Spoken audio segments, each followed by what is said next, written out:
Hey, hey, come on in, pull a seat up. It's about to get real interesting in a couple minutes.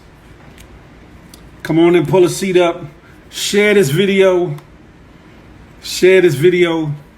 Controversial law enforcement officer, black officer, in a 1 minute TikTok video. Basically put it out there. Fade challenge. What do you think about it? We're going to talk about it.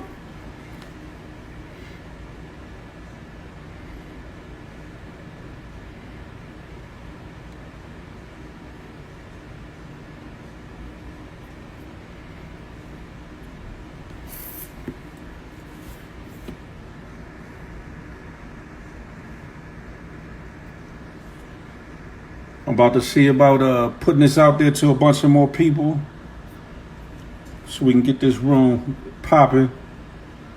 How you doing? Welcome on in. Welcome on in. Pull a seat up.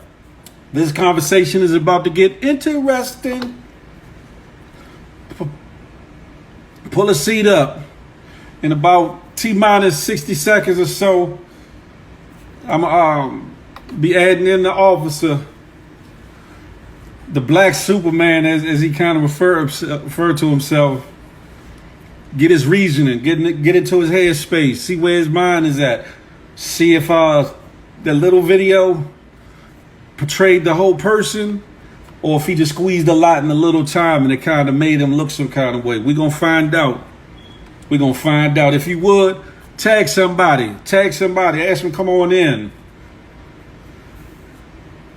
Tag somebody and tell them to come on, pull a seat up. This one going to fill up the night. This is definitely going to fill up the night.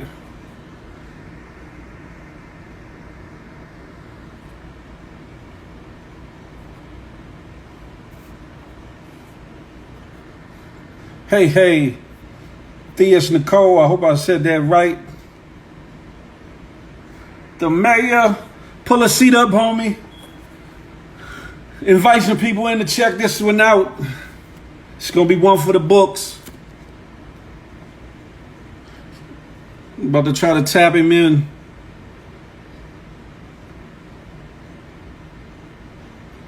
Let me see, how do I, what you call it? Question from your viewer. Okay.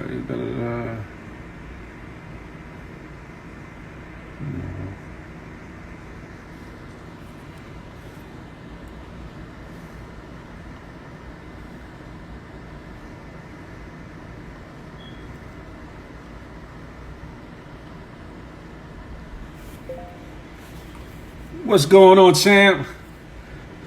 Yeah, interesting, bruh. He went viral on TikTok. He said, "Hey, he gave a proposal, a declaration, of whatever you call it. Talk about people signing waivers and the whole nine. Interesting. Here you go. Officer Slaughter, I'm about to get you in here real quick. There we go. Y'all share this with your friends.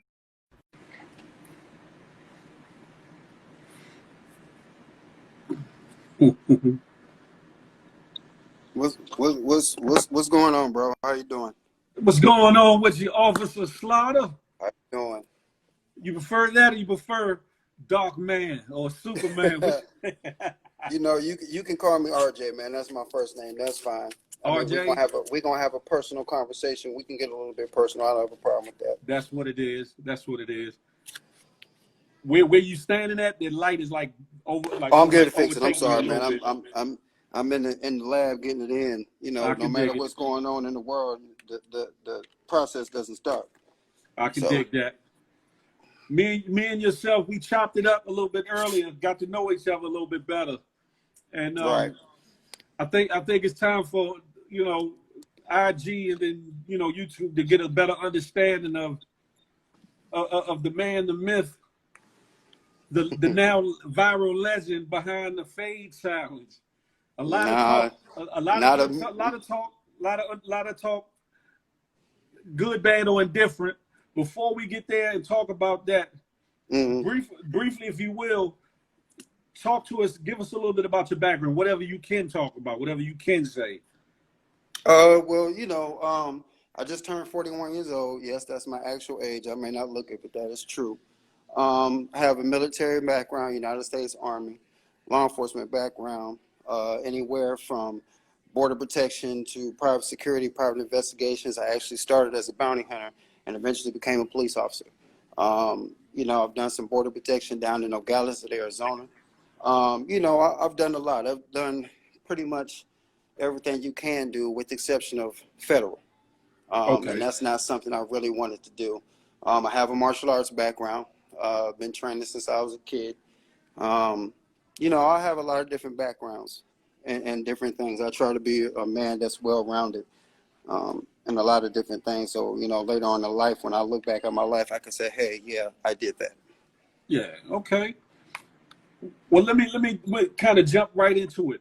What I'm gonna get into the why and the what you fully meant, but Right. what made you at this climate of a time decide to get on TikTok and create that video that has gone around the world now Mm-hmm. on IG, Twitter, various other places. What made you decide to make that video? Well, like I explained to you earlier when we talked, what we do is a hard job. We understand people are pissed off. We understand, like I said, the whole George Floyd situation. Cops all over America, all over the world for that matter, came out and said, you know what, those guys are dead wrong. Those guys are not cops. We don't claim them. We got a hard job. A lot of people don't realize our job, and it doesn't matter what side of law enforcement you work in, police, sheriff, federal, private security, uh, bail enforcement, corrections. Corrections, those guys really have it tough sitting in the jails. It's a hard job out there, and it just gets to the point that officers are tired of being attacked. We Mm-hmm. understand the public, we understand the police brutality. We all agree that there's some changes that need to be made within our system. We've never disagreed with that. You got some officers that say no, our system is perfect, and that's just not true. That's why there are so many black officers, and that ever has been in the history of law enforcement. But right now, especially my problem is all cops are being attacked for the actions of a few. Mm-hmm. And that's just not right. You got officers out there that don't deserve to wear their jobs, to wear their badges. Like I said earlier, not everybody wearing police is police. And so you got all cops all over America being attacked for the actions of a few. And that's just not right. And cops being called out, take off your badge and gun, and let's fight. That's not just recent. That's been going on for years. When me and you were kids, we talked about it earlier. Mm-hmm. It's been going on for years where, hey, man, take your badge and gun off and I'll beat your ass, yada, yada, yada. See, what people don't understand is we can't do that.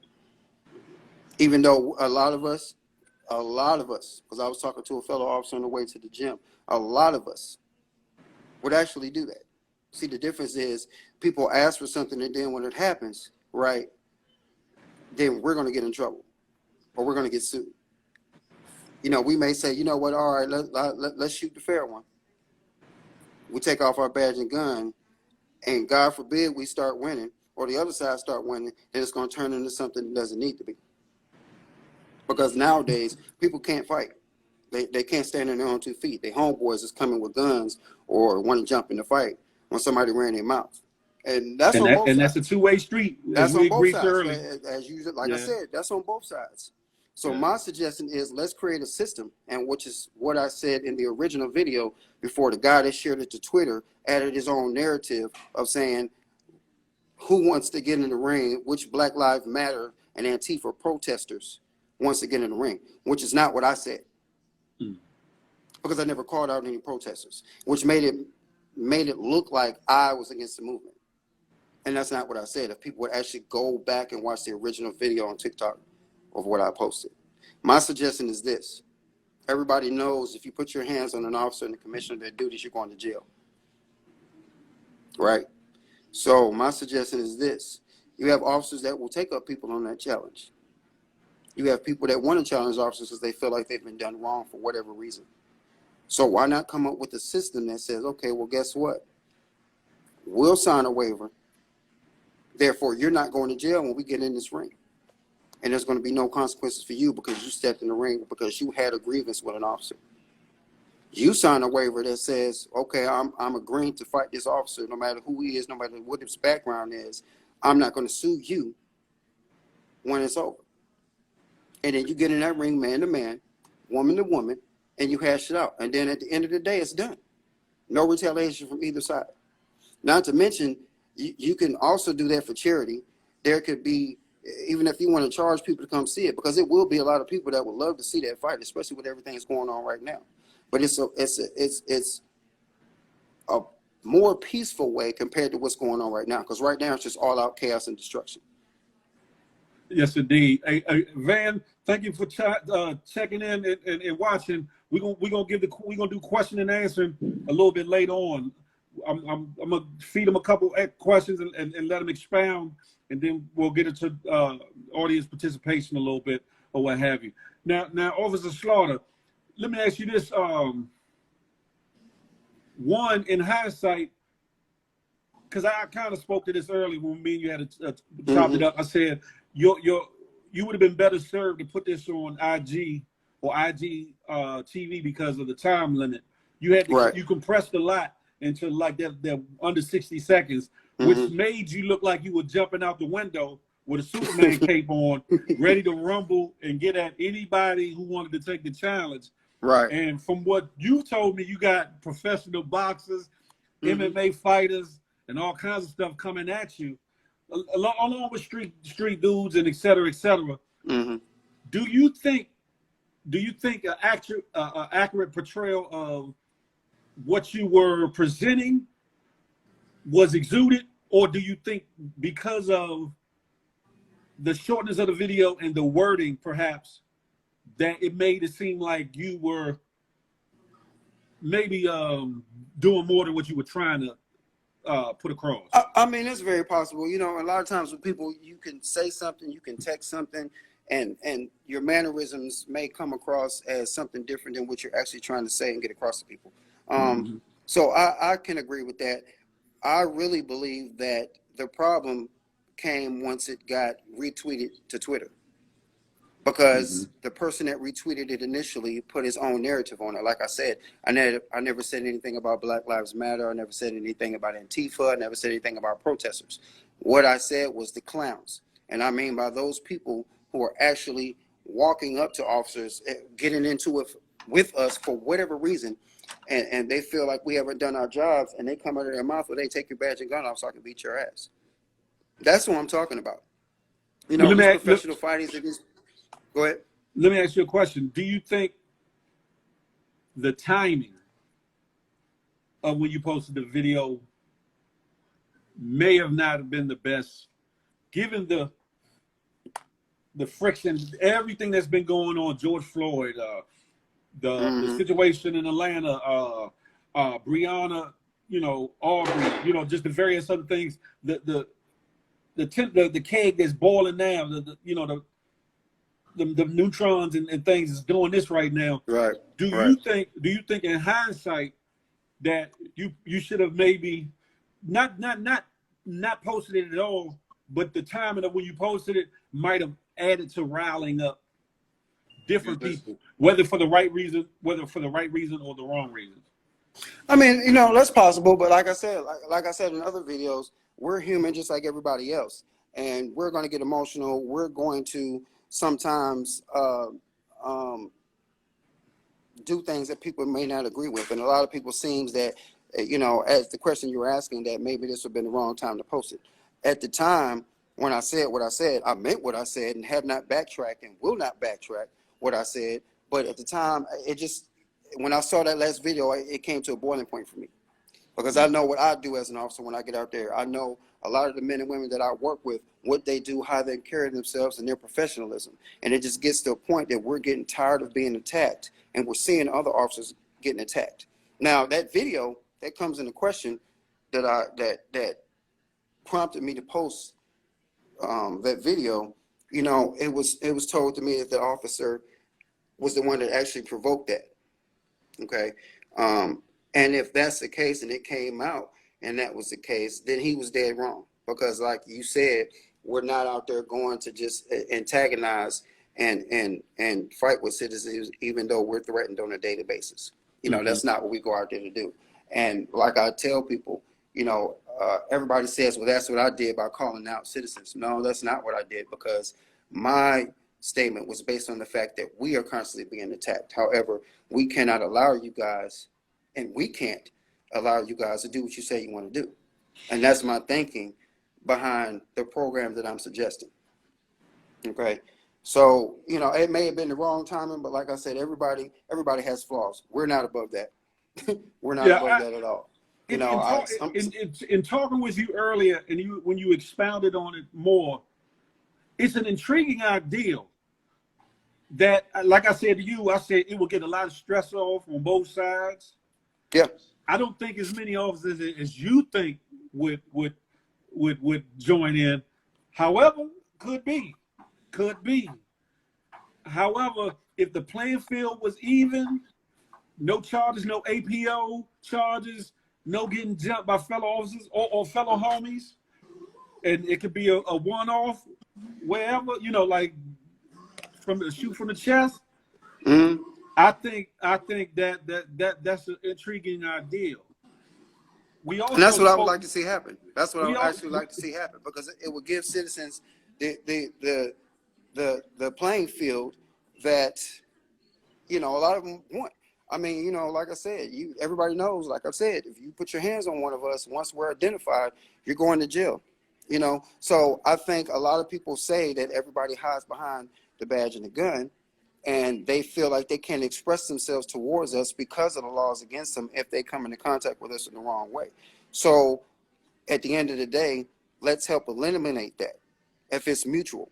Okay, that way both sides can get the frustration off their chest. Both sides can express themselves, and like I said, you can do it anyway from a charity event and split the proceeds. Half go to police, half go to civilians, half go to the community. You understand what I'm saying? There's a lot of different ways it can be done in a controlled environment. Yeah, to where true. both sides, and then the biggest thing would be mutual respect, because you have a lot of officers wearing those badges that don't have respect. Now that's true. And then you have citizens that don't have respect for law enforcement. That's true. In speaking with you earlier, I spoke on a situation where I knew, like an officer. Like I said, I was a bouncer at one of the worst nightclubs in DC at 17. It was called the East Side Nightclub. When Wayne Perry, if you heard that name, had the whole area under lock. There was an officer named Officer Dent that would take his badge off, take his gun off, take the baton off, hand it to a civilian. Right. And said, I'll give you the one off. If you whoop me, you whoop me. If I whoop you, that's what it is. And a lot of people respected that dude. He started out with DC police, and then went on to state police. He's passed on from a heart attack. Right. But a lot of the thorough individuals from my city highly respected that brother, because he didn't let the badge be his shield. He let his manhood and his honor and his mouth speak, and his hands speak for themselves. Like he wasn't one of those police that harassed people. He wasn't one of those police that went out, you know, looking to whoop ass and take names or what have you. Right. Later on. However, he treated you like a gentleman. But if you jumped out there, he was willing to give you the one off. And he lost. I've seen him lose, and I've seen him punish Bammers or dudes. We say Bammers where I'm from, but dudes. And there's not a lot of officers that honor that, because some officers, if they will fight you, if you get the best of them, that's an APO or backup or surely whoop that ass. They're gonna jump in. And I get what you're saying. Some is the worry of, on the flip side of that, will I get jumped for, you know, shooting a fair one with this guy, and I get out on him. Part of the disconnect that has fueled this whole situation that we're looking at now outside our own box is the lack of community policing, and we spoke about that earlier. Right, right. Well, when I was younger, police had to get their ass out their vehicles, walk the beat, get to know the citizens that they were hired to protect and serve. And what that did is it created a different kind of bond. You still had cops and robbers. It still was, this is your position, this is my position. But there was a bigger respect, one for the other. The cop for the derelict or the person hanging out, and vice versa. But like I was saying earlier, what it did was it also created a respect in the elders in the community, because they would invite that officer in for some coffee, some tea, whatever the case may be, and fill in some blanks with certain officers of certain situations. They need clothes because they trusted and they respected that officer because he showed himself worthy in the community, as opposed to some of these officers now that kind of Gestapo into communities because they just want a paycheck, or they got a hidden agenda or what have you. Now, and we spoke about that earlier. With that being said, I believe that both parties, the police and the citizens, once they find their common ground, a lot of things will be better. But it all starts with dialogue. That was one reason. That was another reason why I chose to do it this way. I told you earlier I was going to put you on a panel with a couple of people, but I think you'd have got drowned out. And I thought it only fair, whether people agreed or disagreed, to hear you out in totality, before they make a total determination, whether they agree at the end of the day or disagree, but to hear you out and getting a full understanding of what you were trying to say or what you meant. Because that's in a lot of situations, whether it be dealing with race, class, and everything else, a lot of things deal with lack of communication, lack of dialogue. Especially in law enforcement, what we're doing. Like I said, you're very right. Community policing is not what it was 20 years ago. Community policing isn't what it was 15 years ago. In my 15 years of doing this, I've seen so much change. It's amazing how things can change from 95 to 2020, and the laws have changed so much in response to a lot of things that's going on within everybody's community, not just the Black community, but just everything that's going on in the United States, period. The laws have changed. People got to understand the laws change every 2 years and 2 to 3 years, depending on where you're at. And once that happens, we have to adjust to that. But the breakdown in community policing has been going on for a while. To touch on that subject, as far as, the old school officer shooting the fair one. Yeah, that was old school policing. And there was a lot of respect with that. And that's one of the things I think we need to get back to, because at that point, like I said, you gave the citizen the opportunity to get his points across, even though it couldn't be done verbally, it could be done physically. And at the end of the day, people can shake hands and say, what, that was a good one. And that would further open the communication, because then, no matter what fighting style you have, whether it be martial arts, whether it be boxing, fighters have always had a mutual respect throughout history. We're not talking large scale wars. We're not talking the United States versus overseas. That's different. But when you have one-on-one fighters, there's always been mutual respect because of that code of fighting. And I think that's one of the things, that's why the UFC has been as popular as it is. That's why professional wrestling, even though a lot of it's dramatized, has been as successful as it has, because it gives you that one-on-one to hash out your differences. And believe it or not, a lot of people, after getting in that fight, actually become friends. A lot of those people that fight in the UFC, a lot of those people that fight in boxing aren't enemies. They don't hate each other. They have a mutual respect between combatants, but they have that time to where they have to get in the ring and they have to prove who's better, who's right, and who's wrong for whatever reasons that they're getting into. And that's the same thing I'm suggesting for the community and for law enforcement. Let me ask you this. Do you think with the rise of MMA and UFC that it has put a battery in the back of some officers? I was talking to you about this earlier when I said some officers come from a place of being punks, or not necessarily squares, but people that got picked on. Not all officers, some. Let me be clear.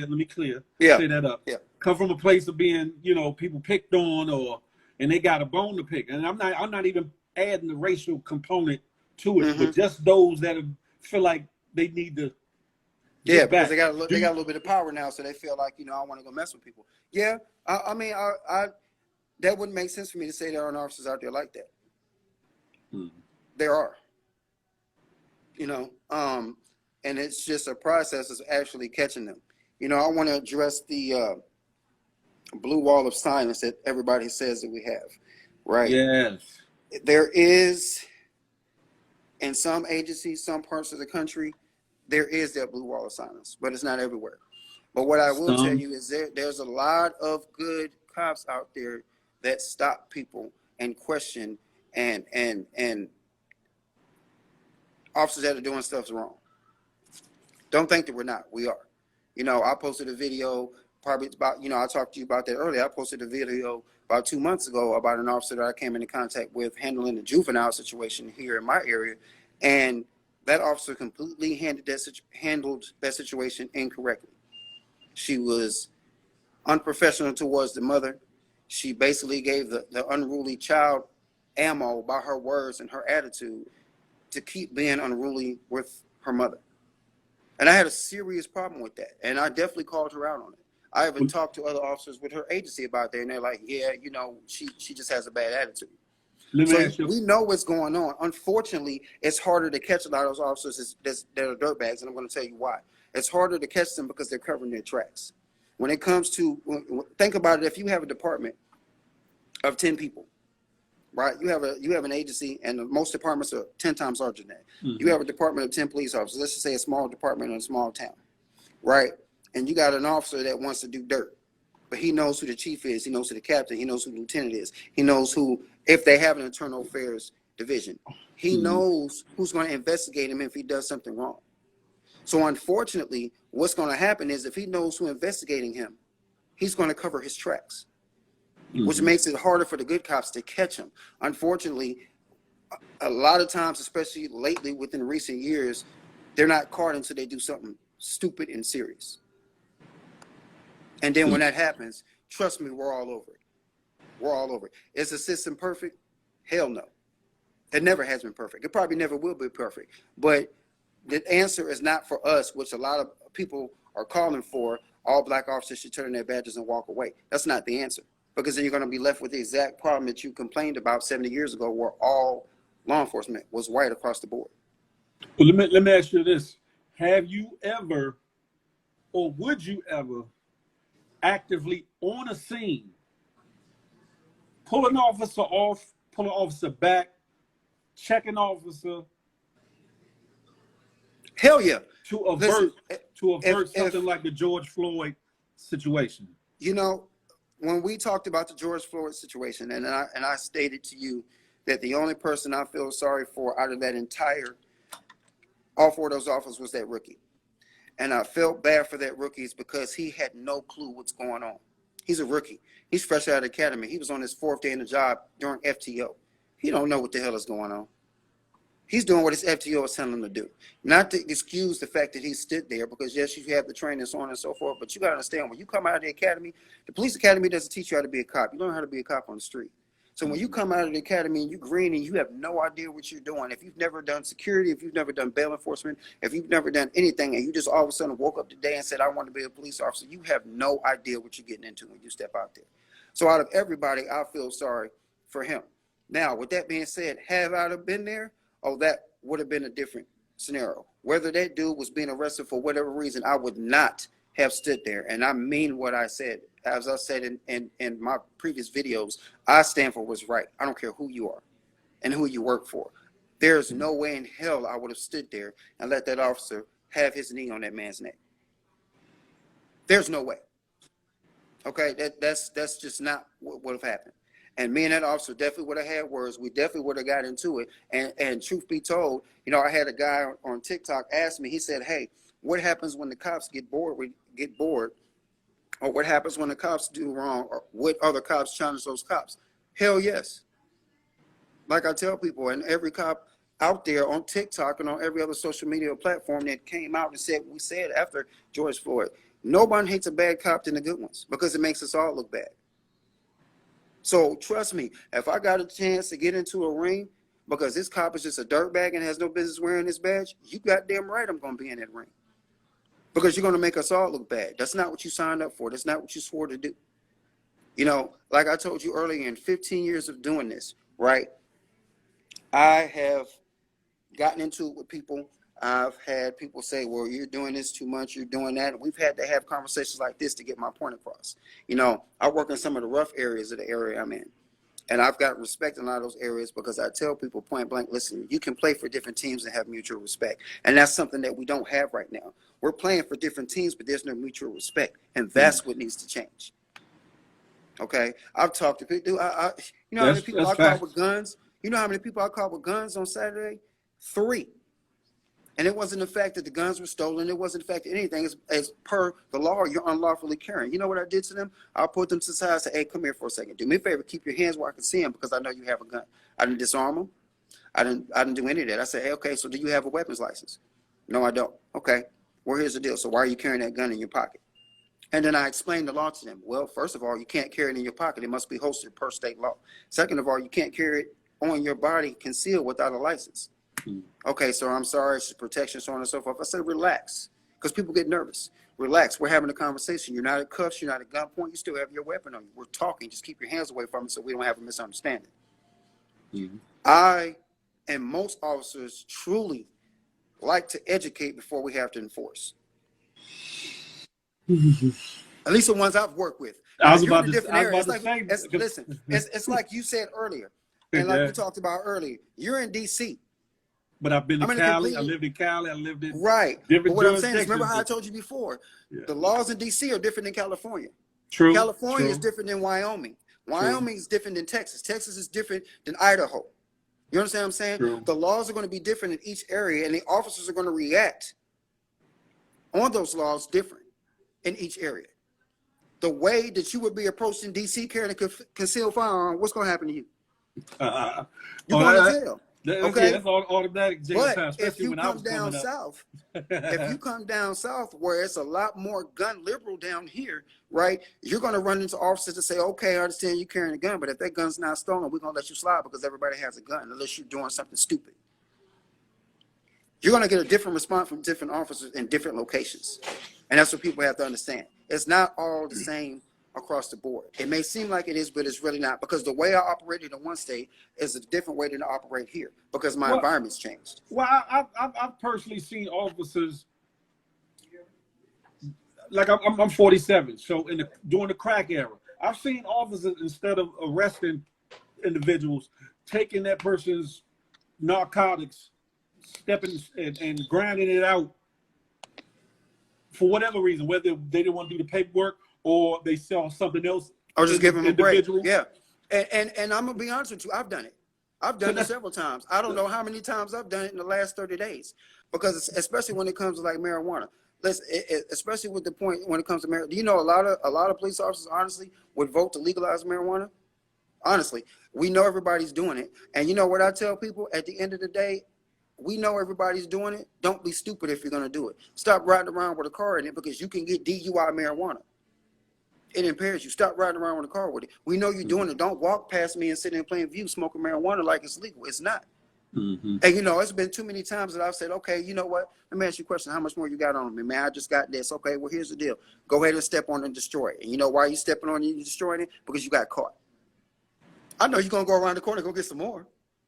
I know that, but lesson learned. Next time, don't get caught. And that's that's fair policing. Exactly, and that's what I'm trying to get people to understand, that there's a lot of officers that do that. There's a lot of officers that do that, but what I'm saying is you don't see it, especially in this day and age. Every time you turn on the news, you're seeing something that a bad officer did or something that is questionable based on the circumstances that everybody doesn't know the entire situation. A lot of times when you get these videos when the officer is reacting to whatever's going on. You're not seeing the full picture. And then when the full picture comes out, I was like, oh, okay, well, I can somewhat understand that. But at this point, everybody's already mad. But you understand what I'm saying? And that's why I said, you know, the dialogue has to be reestablished between both sides. So both sides are going to listen to each other. So when we say, hey, listen, and I've had tons of conversations like this since all of this extreme craziness has been going on. And I've tried to explain to people our point of view and also listen to civilian point of view. But a lot of people aren't talking. Like I said, when these videos got that's what I was posted, saying earlier. That's the major problem. exactly. When this video got posted, like I said, I stand by what I said because it's directed at the individuals that are going out and antagonizing officers and making those threats. Everybody wants to go run and get professional fighters like Haney. This, he's 21, he's undefeated. He's doing his thing. He's 21. You understand what I'm saying? You expect me to get in the ring with this guy and have beef with him, and me and him have never had an issue. You're going to get a professional fighter to stand for you, but Haney's not out there on the street running around walking up the cops telling I'm gonna beat your ass. That's not what he's doing. So why are you going to throw him in the mix? Because you guys are out of control and running your mouths. At the end of the day, if you got a problem with somebody, you have a problem with that person. Period, point blank. So if you got an issue with something I do and you say, hey, Officer Sauter, you know what? I don't like the way you handle that. I don't like the way you talk to me. I don't like the way you make me step up on my drugs. It's not that serious. You're doing too much. You know what? Why don't you take that badge and gun off and step in the ring? At that point, okay, if that's really how you feel, here's the deal. I'm going to sign this paper. You sign this paper. And let's go ahead and do what you got to do. And no matter who wins, like I said, when it comes, especially with MMA, you don't know what's going to happen. I can go left and I should have went right and I'm on the floor. But you had the opportunity to do that. And then at the end of the day, when whoever gets picked up off the ground, you should be able to shake hands and have that fighter's respect between both sides and say, you know what? I can respect the fact that you gave me a chance to get my aggression off and fix this problem. Now let's talk about some other things we can do besides being physical. That's my idea, and that's what I want to get back to. Because right now it's all physical, but it's all physical on a level that doesn't need to be. You got people out there dying. You got businesses being destroyed because people are out there, and it's not it's definitely not all black people. You know, the narrative before was it's all black people out there destroying stuff, and we've seen countless videos of other people sitting out there that's actually destroying and burning down shit like they don't have no sense. But at the end of the day, black people are the ones that's going to be blamed for it. It's a whole narrative that's being played. I actually saw a video with law enforcement had their hand in some of the bullshit too, as far as busting windows and this, that, and the third. That's a whole nother can of worms. Right.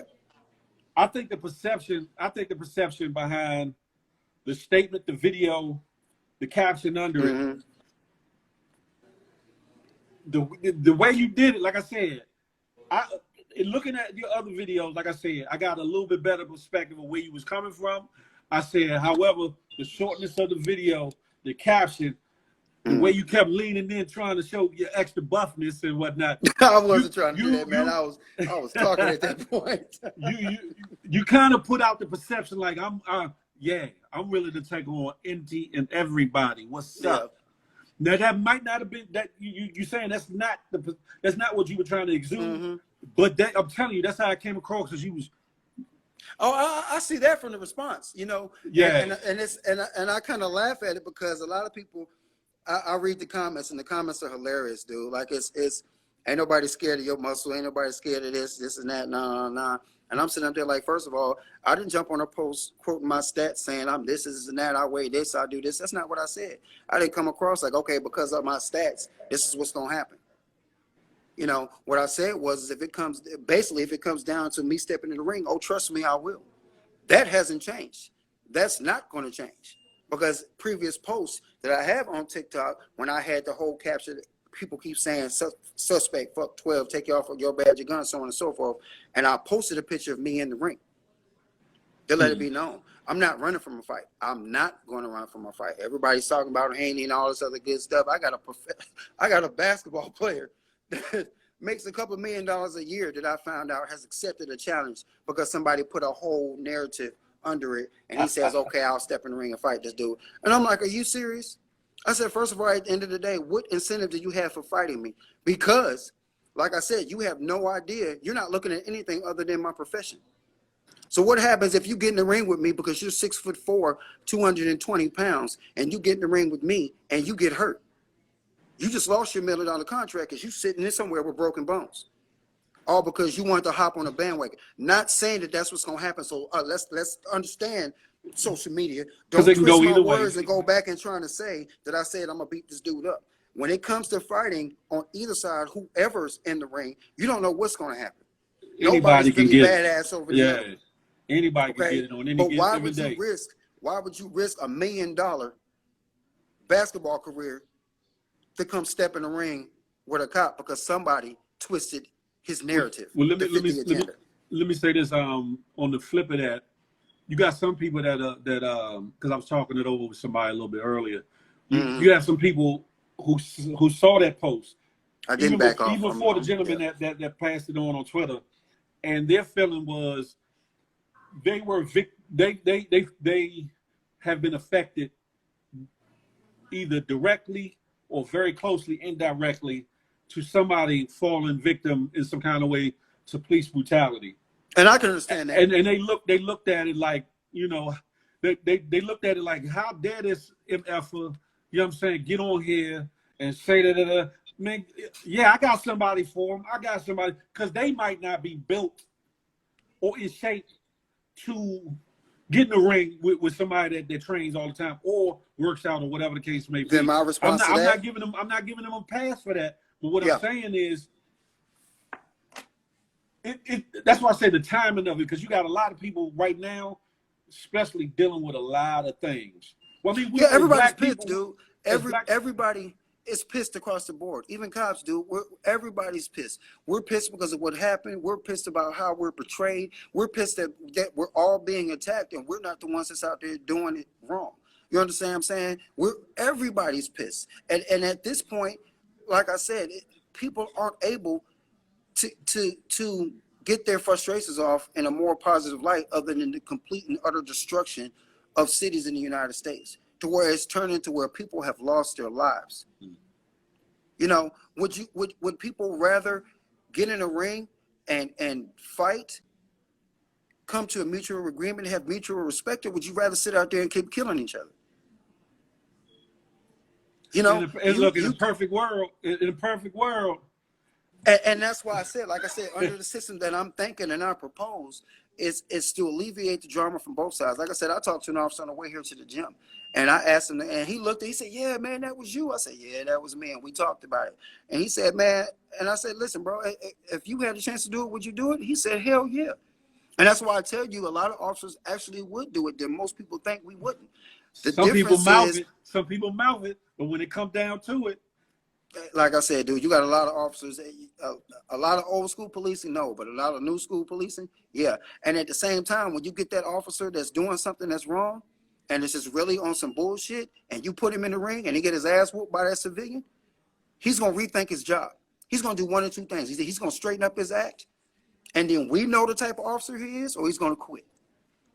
Because you understand what I'm telling you? Yeah, I can dig it. I was telling you about the story earlier about it was a fight that went on uptown in DC amongst some girls. The girl's brother, they were twins. The girl's brother is a friend of mine. We went up there to make sure they was all right because one of them got hit in the head with a lock or whatever. Right. And the police on the scene, after we were leaving, because we had a pit bull with us and I had a 73 caddy and, you know, the whole look, we, you know, I guess looked super thug-alicious or thugged out or something. They swarmed on us, you know, told us get on the car, woo, woo, woo. And I told you about the officer, not the officer that was handling me, frisking me and whatnot, but it was an officer directly across from me, just staring me down, like giving me, like I killed his mother or something. And I looked back at him and gave him, like, what's happening? And he came around the car, got in my ear, and said, when we leave from here, I'm gonna take you around the alley and whoop the shit out you. And he was dead wrong for that. He didn't know this is my home turf where I grew up at, where everybody knew me from Pampers, when the old people that was outside looking at everything. So I made sure my voice was heard, and I said, if you put your hands on me, first and foremost, everybody around here knew me from in diapers. So I'm gonna have your job, and then I'm gonna have your ass. And then he said, okay, wait till we get to the station. When we got to the station, I already had it in my mind, okay, I'm gonna have to knuckle up, and probably take an L because I'm gonna be in their house, in the police house. So I'm thinking, because if I get out on him, they're gonna try to whoop me. Walking in the back, another friend of mine, his brother's a police officer. He see us coming in. He said, "Hey, Phil, what y'all done did now?" And the officer kind of looked at him like, "How you know this motherfucker?" And I said, "We ain't do nothing. They pressing us out for nothing." I said, "However, I need you to watch this cell because this officer right here," and I pointed at him, said he want to see me in the cell, one-on-one. And I backed up in the cell, and the officer looked at the other officer and started smiling, saying, "Is that what you want to do?" And then the officer got the. That's why I said I'm telling this story to say a lot of officers say they will, but they when won't. it ain't, when it's not in their favor. And He those didn't are the know. ones. He didn't know who I know. He didn't know who my boy was related to, because I told you he was related to a detective sergeant that had retired or whatever. But he didn't know nothing. Right. All he saw was, I guess, suspects, thugs, criminals, whatever. Even though we didn't do nothing even in that situation, but he jumped out there, and then when he found out what he found out and realized I was really with the shits, His he whole came time. back there. He came back there and was like, "I'm sorry," and I'm like, "It ain't nothing to be sorry about. You jumped. I said you jumped out there for no reason. I wasn't disrespectful to you. You And looked those at me are the like ones. I did something." And those are the ones that my proposed idea would weed out, because then it's going to let us know who's actually wearing that badge and on some bullshit. Because the ones that's actually out there on some bullshit are the ones that's going to do all that. But then when you have to answer for what you did, it's whoa, time out. You know what I mean? Those are the guys. Good cops are going to get out there. They're going to make decisions. They're going to make good decisions. They're going to make bad decisions. But at the end of the day, we're going to stand up and we're going to answer for our decisions. Like I'm doing with this video, because I made a decision to post a video based on how I felt on another video that I saw. And in retrospect, that might have been a bad decision to post it when I did. I can accept that. But it doesn't change the fact of what I said. And again, And the as man the gonna person, stand on what he and gonna as the stand person, on. yeah, and as the person that said, why did you back off? I haven't backed off.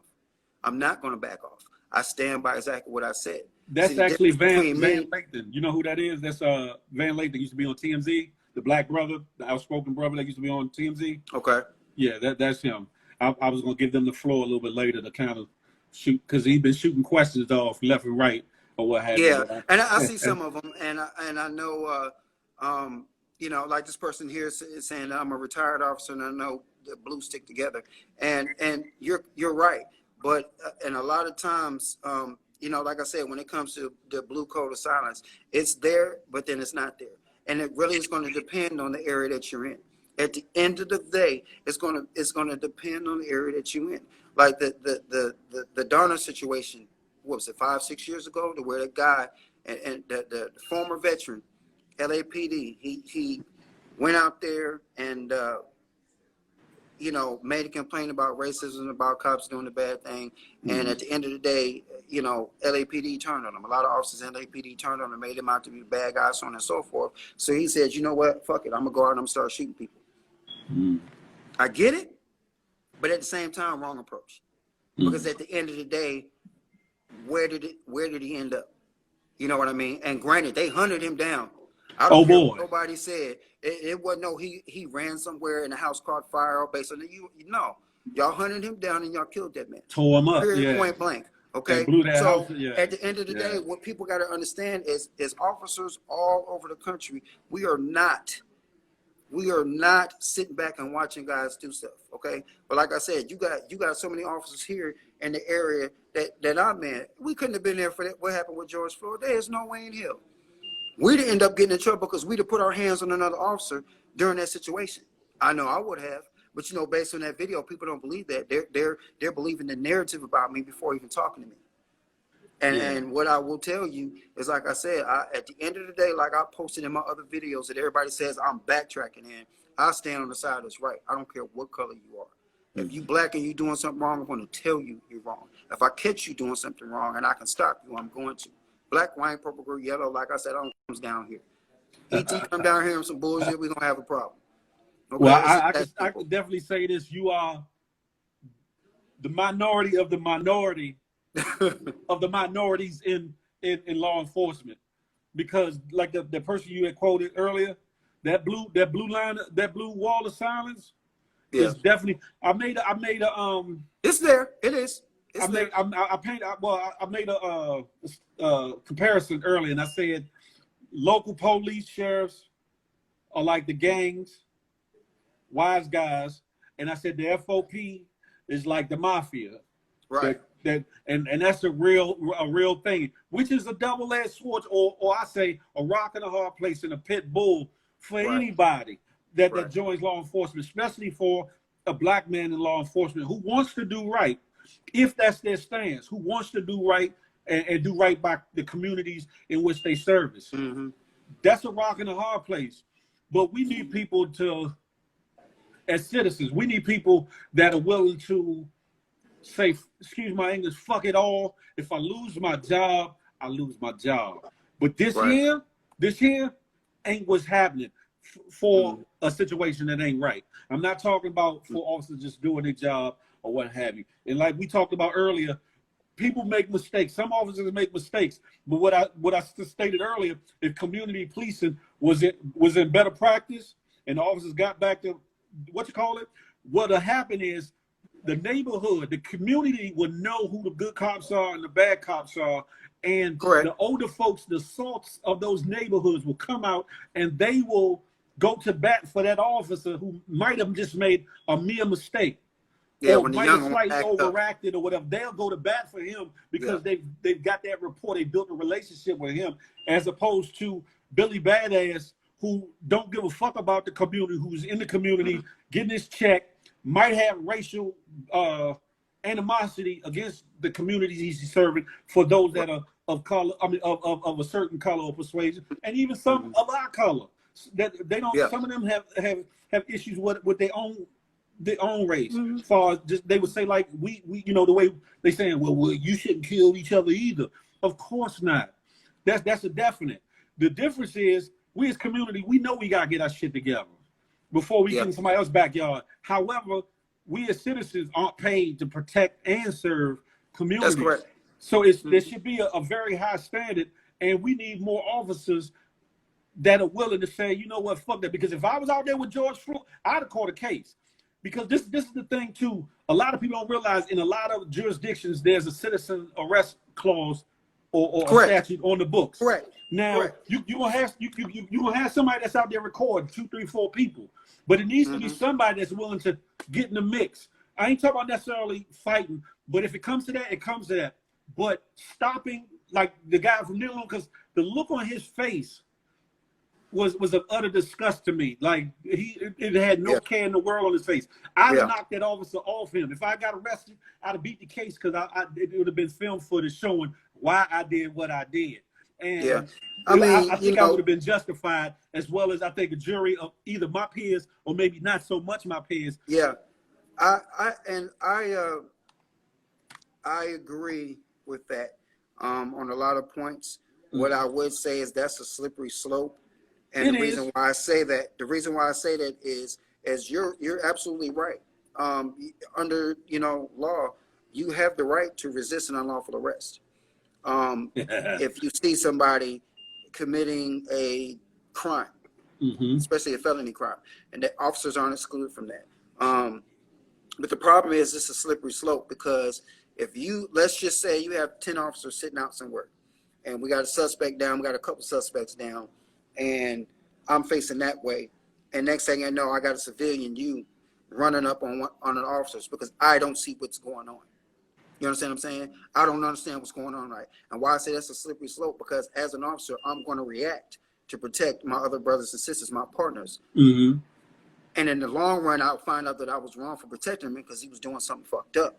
At the time, I didn't know that. So what I'm saying is that will be a slippery slope, because then you'll have citizens that'll run in to do that because they see what's going on, but the other officers around won't see that. And that's going to be a problem, because then what's going to happen is we're going to turn and see you running up. We're going to jump on you because all we know is you running up on an officer. Then once it comes out, then we're going to be like, oh, damn, he was right. And at that point, all we can do is say, we apologize. We didn't know what was going on. You understand what I'm saying? Me personally, I'd be willing to take that charge, because now I'm not saying I'm Superman, like I'm running up with my chest open, shoot me. I'm not doing that. I'm strategic and smart. But yes, in man, Renee, like in certain areas it is. I'm sorry, I was responding to what Renee said. I said, yes, in certain areas it definitely is. That is true. Because the if we can't get police on the scene to intervene, somebody has to. Because the way it's set up, with the way that the FOP goes to bat for the blue line, Mm. you automatically fight an uphill battle when it comes to prosecution, persecution, the whole nine falls against somebody that's guilty of these charges, whether it be from uh, just assault, or use of excessive force down to deadly force. Which happens all the time, man. Yeah. You know, officers are fired every day for a lot less than what happened with George Floyd, you know. But like I said, the sad part is, like we talked about the narrative and we talked about the media. Mm-hmm. Like I said, officers are fired every day for a lot less than what you guys were seeing in the media of late. The only problem is you see the major stuff in the media. You don't see and don't hear about every time an officer gets fired for something, unless it's in a small area. Then of course it's going to make that local area's news when they say, hey, an officer was fired for this and that. This is what happened. Officer was brought up in charges, yada, yada. And if you're not in that area, you're not going to see that. So you don't know that the system is actually trying to clean up. Is it moving as fast as the people wanted to? No, it's not. It's showing up taking it ain't even taking a turtle's race. It's taking a snail's race. Dude, it's taken this long to get a lot of the changes that we have now, because like I said, 60, 70 years ago, and you know, I'm grown, I'm educated, but I'm not 100% sure exactly when Black, Hispanic, Native American people were allowed to become police officers. And so I told you about that. During that transition in the law enforcement profession, it's taken that long for so many people to say, you know what, I want to be a cop because I want to make these changes. Black, Hispanic, Native American, Asian. You've got people coming over from the Middle East now that are cops because they see what's going on, you know. And people got to understand that, like I said, when you say there's not a lot of, everybody says most cops, it's not most cops. You got some dirtbags out there, but you got a lot of good officers. But at the same time, we can't always see what they're going on because a lot of them are, truth be told, covering their tracks. They just really are, because they know we're looking for them, the public's looking for them, but they're going to see how long they can skate by before they actually get caught. But when they get caught, that's their ass. Okay, that's just flat out. That's their ass when we catch them. Let me ask you this question. If this is something that you would really like to institute, how do you see yourself, and maybe starting with just your squad in-house, how would you go about, or how do you see yourself going about instituting this as a proposal to maybe your chief, the mayor's office? Well, the first thing, we already know that the citizens are on board, because everybody's just mad and upset. So we already know the public's on board. It's a matter of getting departments to agree to do it. And the biggest selling point for me would be, it's going to take the liability off the departments and the counties and the cities and put that liability sole on that officer, which is another form of officer accountability. Mm-hmm. Because at that point, but it can't be a bullshit complaint. You understand what I'm saying? Like I said, in the system, in my mind, of what I'm proposing, the officer at no time, we cannot challenge a civilian. No police, no federal. At the end of the day, federal probably won't get involved in it because the government's going to say, no, our agents aren't doing that. But when it comes to city, county, bail enforcement, private security, corrections, at no point can anybody that holds state credentials to enforce rule or law or a combination of whatever can initiate that challenge to a citizen.